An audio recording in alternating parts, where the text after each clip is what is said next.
अरे छोटी। हाँ दीदी। मेरे भाई भाभी आएंगे।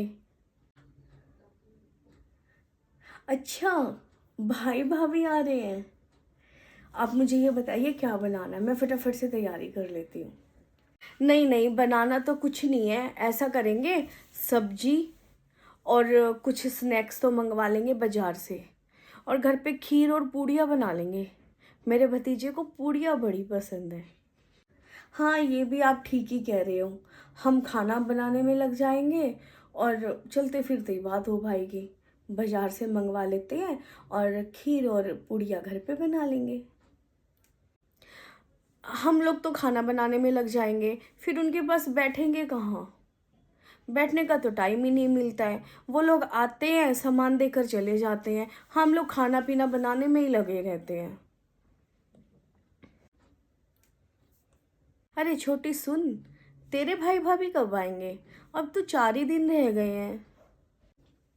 पता नहीं दीदी, अब की बार आएंगे कि नहीं आएंगे। फोन कर ले भाभी को। मैं किस हक से फोन करूं दीदी, मम्मी तो अब है नहीं। पता नहीं भाभी अब त्योहार देने आएगी या नहीं आएगी। उनका कोई फोन भी नहीं आया मेरे पास। छोटी, तू अपनी भाभी को फ़ोन कर लेती। तब तुम्हारी मम्मी थी तब भी तो तुम फ़ोन किया करती, पूछा करती भाभी कब आएंगी, भाई कब आएगा। फिर अब क्यों नहीं पूछती हो? पहले की बात कुछ और थी दीदी।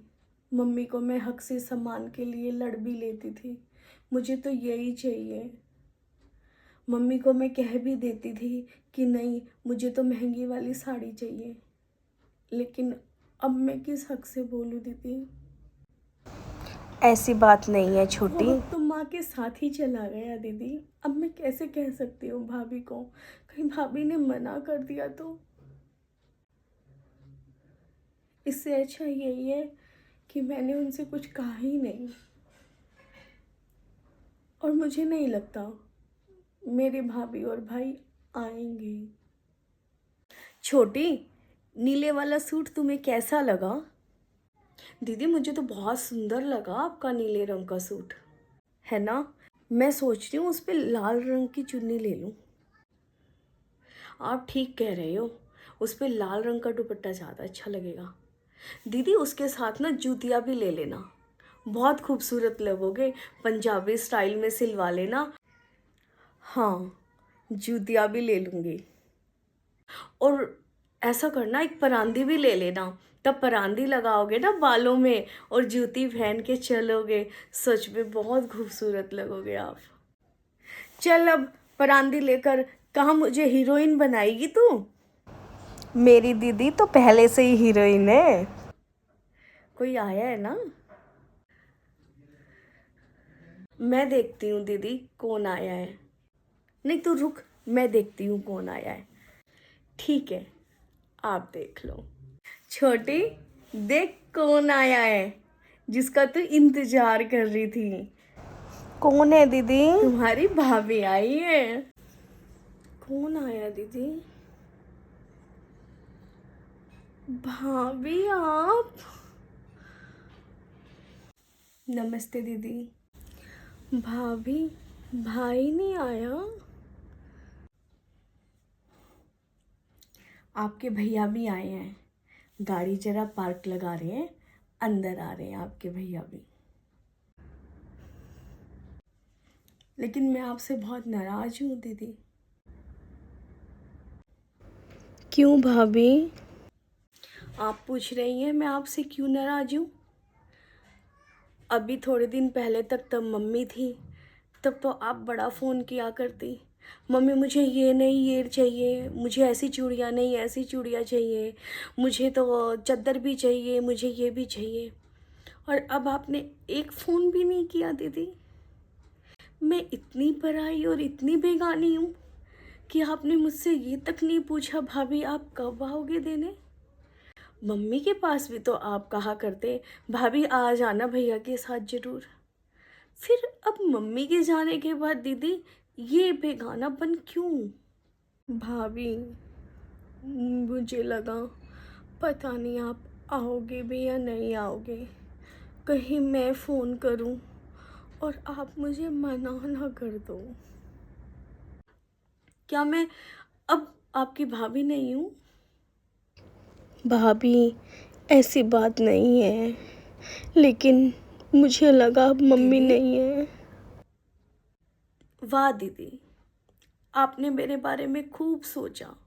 क्या मैं इतनी बुरी हूँ कि मैं आपके घर त्योहार देने नहीं आऊँगी या आपके लिए उस घर के दरवाजे बंद कर दूँगी? क्या मम्मी के रहते मैंने आपसे कभी गलत व्यवहार किया? फिर आप मेरे बारे में ये सोच कैसे रख सकते हो दीदी? मुझे माफ़ कर दो भाभी, मुझसे गलती हो गई। मैंने आपको गलत समझा। मुझे आपसे बहुत नाराज़गी है। जितना हक आपका मम्मी पापा के रहते था, उतना ही हक आपका अब भी है। और जिस हक से आप पहले कह दिया करते, उसी हक से आप मुझे भी कह सकते हैं। माना दीदी, मैं माँ नहीं हूँ आपकी, लेकिन दीदी एक बात याद रखना, भाभी भी भाभी माँ कहलाती है। सही कह रहे हो भाभी, कुछ भाभियाँ भाभी माँ भी होती है। और हम नंदे ये सोचकर ना जाने भाई भाभी अब रिश्ता रखना चाहते हैं या नहीं चाहते, अपने मन में हजारों गलतफहमियाँ पाल लेते हैं, अपना दिल दुखाते रहते हैं। तीज त्योहार का, राखी का टाइम है। ऐसे टाइम पर सबके भाई भाभी त्योहार का देने आते हैं, राखी पर बुलाते हैं। लेकिन वो बहनें बड़ी दुखी हो जाती हैं जिनके घर उनके भाई भाभी नहीं आते हैं या उन्हें राखी पर नहीं बुलाते हैं।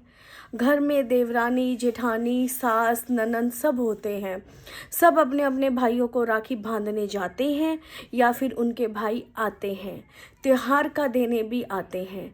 तब उनके दिल पर बड़ी चोट लगती है और वो अपने माँ बाप को याद कर कर बहुत रोती हैं, बहुत तड़पती हैं।